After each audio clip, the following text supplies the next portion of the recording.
How to make a backup code in Roblox. Setting up a backup code is a simple and effective way to secure your account, especially if you have ever get logged out. In this guide, I'll show you step by step on how to create a backup code in Roblox. Let's dive in. Launch your Roblox app, or also you can log into your Roblox account in the web browser. Once logged in, you'll land to this kind of interface.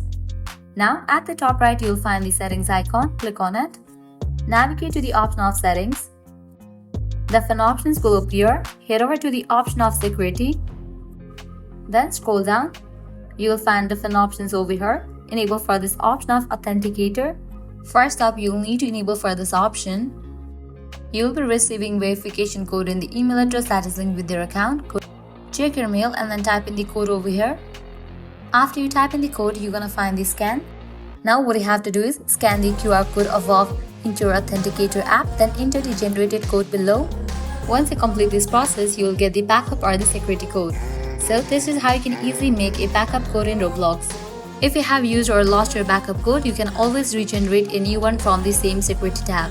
Make sure to save each new code securely to maintain your account safety. It's a quick and essential step to ensure your account is always secure and accessible. If you found this guide helpful, don't forget to like, share and subscribe to our channel. Thanks for watching.